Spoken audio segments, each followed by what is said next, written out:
पवन, जिस तरीके से वार्ता विफल रही है, क्या माना जाए आने वाले दिनों में कोई बातचीत यहां पर शुरू हो सकती है और आगे सरकार की अब क्या कार्रवाई होगी?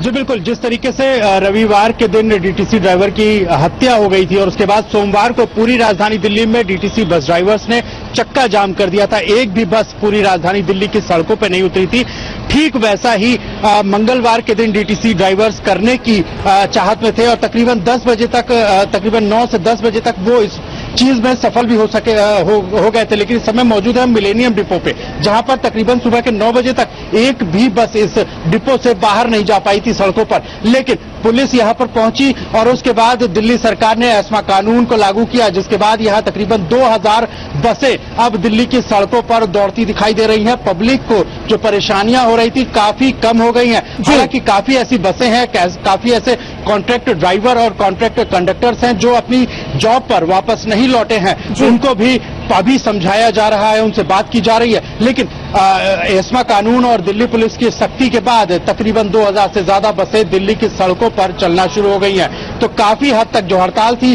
उसका असर अब दिल्ली की सड़कों पर कम हो चुका है और पूरी तरीके से जो दिल्ली के लोगों की परेशानियां हैं उन्हें कहें तो काफी हद तक वो परेशानियां भी दूर होती नजर आ रही हैं। हालांकि दिल्ली सरकार का यही कहना है कि वो जल्द ही जो पीड़ित हैं उनको, उनके परिवार को एक अच्छा मुआवजा देगी। लेकिन डीटीसी के ड्राइवर्स का यही मांग है कि हमारी सुरक्षा और हमारे ऑन ड्यूटी पर हमें कुछ होने पर जो मुआवजे की राशि है उसे बढ़ाया जाए ताकि हमारे परिवार का आगे के लिए भविष्य जो है वो सुनिश्चित हो सके। जी बिल्कुल, तो आगे का भविष्य उनका सुनिश्चित हो सके।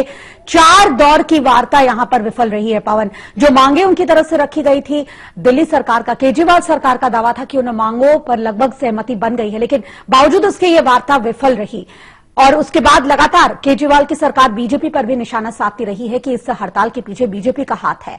सरकार का क्या रुख दिखता है? वार्ता आखिर विफल क्यों हो रही है बार बार? जी बिल्कुल, जिस तरीके से डीटीसी बस ड्राइवर्स और कंडक्टर्स की मांग है, सबसे पहले तो उनमें जो रोष है, क्योंकि उन्होंने केजरीवाल सरकार पर यह आरोप लगाया है कि केजरीवाल सरकार ने अपने चुनावी दावों को और वादों को बिल्कुल पूरा नहीं किया। केजरीवाल पर उन सभी का आरोप है कि उन्होंने डीटीसी के जितने कर्मचारी थे उन्हें परमानेंट स्टाफ बनाने की घोषणा की थी चुनावी वादों में अपने, लेकिन अभी तक केजरीवाल सरकार ने उस पर 1 भी % इंप्लीमेंट नहीं किया है। और उसके बाद इस घटना के बाद जो ड्राइवर्स की सुरक्षा है और उनके लिए जो मुआवजा राशि है वो इतनी ज्यादा कम है कि उससे एक परिवार नहीं चलाया जा सकता। साथ ही साथ ड्राइवर्स की मांग है कि उनके परिवार से किसी न किसी व्यक्ति को कोई दुर्घटना अगर होती है तो उसके बाद उन्हें जॉब दी जाए डीटीसी में और साथ ही साथ जो मुआवजा राशि है वो जरूरत से ज्यादा बढ़ाई जाए ताकि जो उनका घर परिवार है वो आराम से चल सके। जी।